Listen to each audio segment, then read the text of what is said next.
Salam, selamat pagi Bapak Ibu Saudara-saudara. Saya mengajak mari kita memulai hari ini dengan penuh sukacita dan kita beribadah kepada Tuhan. Mari kita mengawalinya dengan berdoa. Pujian dan syukur kami naikkan kepada Engkau Tuhan, pemelihara kehidupan kami yang begitu baik bagi kami. Kami hendak membaca dan merenungkan firman-Mu. Urapi hati dan pikiran kami. Di dalam nama Tuhan Yesus Kristus kami berdoa. Amin. Bapak Ibu Saudara-saudara, ayat firman Tuhan yang menjadi dasar renungan kita terdapat di dalam Yesaya 49 ayat 5 dan 6. Bunyi firman Tuhan demikian. Dan sekarang Tuhan berfirman, Dia yang membentuk aku di dalam kandungan untuk menjadi hambanya, untuk mengembalikan Yakub kepadanya dan untuk menghimpun Israel kepadanya. Sebab aku terkasihi di mata Tuhan dan Allahku menjadi kekuatanku, firman-Nya. Terlalu sedikit bagimu hanya untuk menjadi hambaku, untuk menegakkan suku-suku Yakub dan untuk mengembalikan orang-orang Israel yang masih terpelihara. Tetapi aku akan membuat engkau menjadi terang bagi bangsa-bangsa, supaya keselamatan yang daripadaku sampai ke ujung bumi. Bapak Ibu Saudara-saudara yang dikasihi oleh Tuhan Yesus Kristus, dari bacaan ini saya mengambil judul menjadi terang dalam kehidupan, seperti kutipan pada ayat yang ke-6. Bapak Ibu Saudara-saudara, kita bisa melihat bagaimana Allah di dalam ayat ini memanggil Yesaya yang dia memahami bahwa panggilan itu adalah menjadi hamba Allah, dan juga mencerminkan panggilan kita sebagai umat Allah yang kita juga dipanggil untuk menjadi terang dalam dunia yang gelap ini. Oleh sebab itu, maka kita bisa melihat ada beberapa hal yang menjadi renungan kepada kita. Yang pertama adalah pemahaman akan panggilan pribadi, seperti pada ayat yang ke-5. Di situ dikatakan, dan sekarang Tuhan berfirman, Dia yang membentuk aku di dalam kandungan untuk menjadi hambanya, untuk mengembalikan Yakub kepadanya dan untuk menghimpun Israel kepadanya. Bapak Ibu Saudara-saudara, dalam ayat ini kita bisa melihat bagaimana Yesaya menyadari bahwa dia telah dibentuk oleh Tuhan sejak dalam kandungan dengan tujuan tertentu. Yesaya menyadari bahwa panggilannya adalah menjadi hamba Tuhan. Dengan demikian, hal ini juga mau mengajarkan kepada kita bahwa setiap individu dari kita memiliki panggilan yang unik dan khusus di hadapan Allah. Setiap orang dari kita telah dibentuk dengan tujuan tertentu oleh pencipta kita.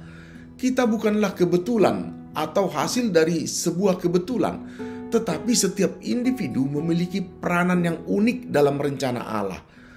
Itulah yang dia katakan dalam ayat ini, Dia yang membentuk aku dalam kandungan untuk menjadi hambanya, untuk mengembalikan Yakub kepadanya. Yesaya menyadari bahwa dia telah dibentuk oleh Allah untuk menjadi hamba Tuhan.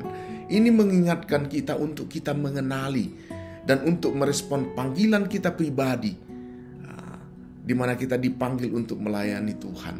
Itu yang pertama. Yang kedua, dalam bacaan kita ini juga memberikan renungan kepada kita akan tanggung jawab untuk melayani.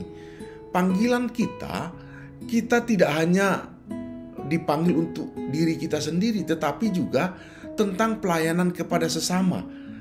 Ketika Yesaya dipanggil untuk membawa kembali bangsa Israel kepada Tuhan, begitu jugalah kita dipanggil untuk melayani dalam komunitas kita, kepada dunia yang ada di sekitar kita. Panggilan kita adalah untuk membawa cahaya, membawa harapan, membawa penyembuhan kepada mereka yang membutuhkan. Melayani bukanlah tugas yang mudah, tetapi merupakan panggilan yang suci dan mulia.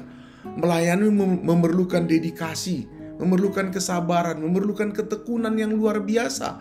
Pertanyaannya adalah bagaimana kita bisa melayani dengan baik. Maka pertama-tama kita perlu memiliki hati yang rendah hati dan penuh kasih. Melayani bukanlah tentang kepentingan diri sendiri, tetapi tentang melayani kepentingan orang lain. Sehingga kita perlu memiliki kesediaan untuk memberikan waktu, kesediaan untuk memberikan tenaga, kesediaan untuk memberikan semua sumber daya kita, melakukannya untuk orang lain. Melayani seringkali memerlukan pengorbanan, bahkan pengorbanan diri sendiri. Oleh karena itu kita perlu mempersembahkan pelayanan kita itu kepada Tuhan sebagai ibadah kita yang hidup. Tuhan senang ketika kita melayani sesamanya dengan sukacita dan keikhlasan. Yang ketiga, apa yang menjadi renungan kepada kita adalah di mana kita dipanggil menjadi terang dalam dunia yang gelap ini. Pada ayat yang ke-6, Allah tidak hanya memanggil kita untuk melayani, tetapi juga untuk menjadi terang dalam dunia yang gelap.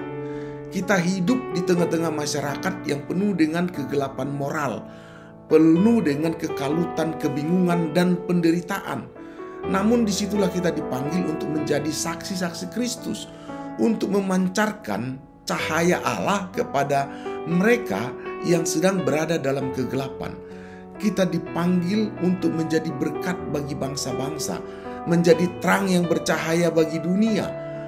Ketika terang Kristus hadir dalam kehidupan kita, maka terang itulah yang harus kita sampaikan kepada dunia yang gelap ini, supaya keselamatan yang dari Allah juga didengarkan dan juga dirasakan oleh orang-orang lain. Pada ayat yang ke-6 dikatakan, tetapi aku akan membuat engkau menjadi terang bagi bangsa-bangsa, supaya keselamatan yang daripadaku sampai ke ujung bumi.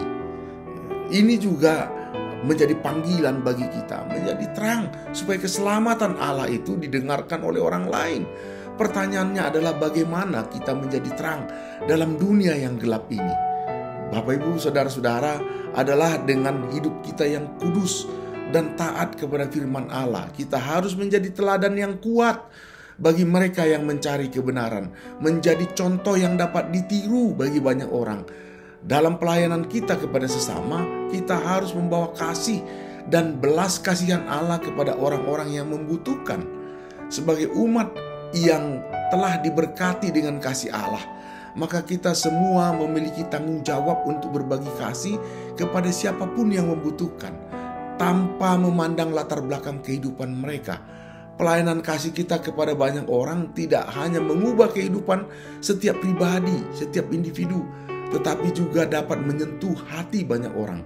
Ketika kita menjalankan pelayanan kasih dengan tulus dan ikhlas, ketika kita memberikan harapan, ketika kita memberikan penghiburan, ketika kita kasih kita yang penuh dengan kehangatan kepada mereka yang membutuhkan, yang sedang dikecewakan, yang sedang kehilangan pengharapan, maka kasih kita yang dapat kita bagikan itu menjadi terang yang memancar bagi banyak orang.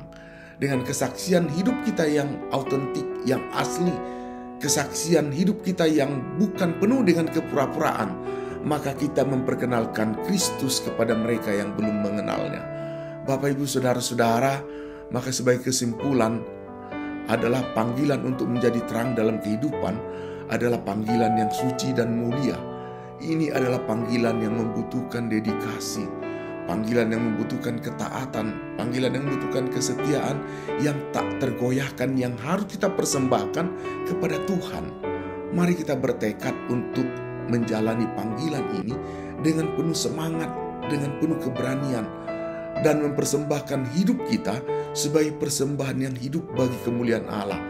Marilah kita setia dalam panggilan dan menjadi terang bagi bangsa-bangsa, bagi banyak orang. Demikian firman Tuhan, terpujilah Kristus. Amin. Mari kita berdoa. Firman-Mu yang kembali mengingatkan kepada kami, sebagaimana Yesaya yang telah dibentuk sejak dari dalam kandungan untuk menjadi hamba Tuhan, menjadi terang bagi bangsa-bangsa. Panggilan itu juga kiranya tertanam dalam kehidupan kami sebagai umat Tuhan. Mampukan kami menjadi alat Tuhan untuk menyelamatkan bagi banyak orang dalam kehidupan ini. Kami bersyukur atas firman-Mu. Di dalam nama Tuhan Yesus Kristus kami berdoa. Amin.